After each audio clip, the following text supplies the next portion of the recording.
بسم اللہ الرحمن الرحیم۔ صرف 5 منٹ کا مدرسہ قرآن و حدیث کی روشنی میں 22 رمضان المبارک۔ نمبر 1، اسلامی تاریخ۔ مدینہ میں حضور صلی اللہ علیہ وسلم کا استقبال۔ قباء میں 14 دن قیام فرما کر رسول اللہ صلی اللہ علیہ وسلم مدینہ طیبہ کے لیے روانہ ہو گئے۔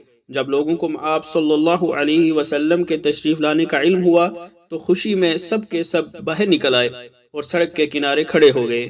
سارا مدینہ اللہ اکبر کے نعروں سے گونج اٹھا۔ انصار کی بچیاں خوشی کے عالم میں یہ اشعار پڑھ رہی تھیں: طلع البدر علینا من ثنیات الوداع وجب الشکر علینا ما دعا للہ داع ایہا المبعوث فینا جئت بالامر المطاع جئت بالامر المطاع۔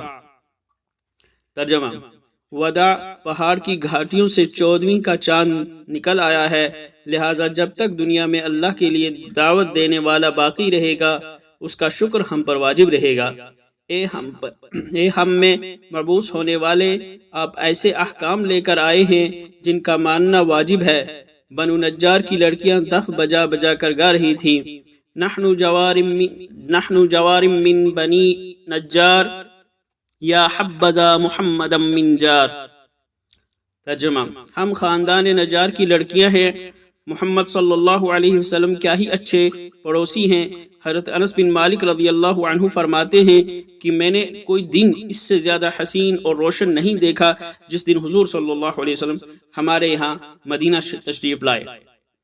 نمبر 2، حضور صلی اللہ علیہ وسلم کا معجزہ، مردہ بکری کا خبر دینا۔ حضرت ابو سلمہ رضی اللہ عنہ فرماتے ہیں کہ خیبر میں ایک یہودی عورت نے ایک بھنی ہوئی بکری رسول اللہ صلی اللہ علیہ وسلم کی خدمت میں بطور ہدیہ پیش کی، جس میں اس نے زہر ملا دیا تھا۔ رسول اللہ صلی اللہ علیہ وسلم نے اس میں سے کچھ کھایا اور صحابہ کرام رضی اللہ عنہم جو مجلس میں حاضر تھے انہوں نے بھی اس میں سے کچھ کھایا، مگر فوراً ہی رسول اللہ صلی اللہ علیہ وسلم نے صحابہ کرام سے فرمایا: اپنا ہاتھ کھینچ لو، اس بکری نے مجھے خبر دی ہے کہ مجھ میں زہر ملایا گیا ہے۔ نمبر 3، ایک فرض کے بارے میں، ہدیہ کرنے والا عاقل اور بالغ ہو۔ ہدیہ کے صحیح اور درست ہونے کے لیے ضروری ہے کہ ہدیہ کرنے والا عاقل اور بالغ ہو، اس لیے نابالغ اور پاگل کوئی چیز ہدیہ کرے تو ان کے ہدیے کا کوئی اعتبار نہیں۔ نمبر 4، ایک سنت کے بارے میں، والدین کے حق میں دعا۔ والدین کے لیے اس دعا کا اہتمام کرنا چاہیے: رب ارحمہما کما ربیانی صغیرا۔ ترجمہ: اے ہمارے پروردگار، ہمارے والدین پر رحم فرما جیسا کہ انہوں نے بچپن میں ہماری پرورش کی ہے۔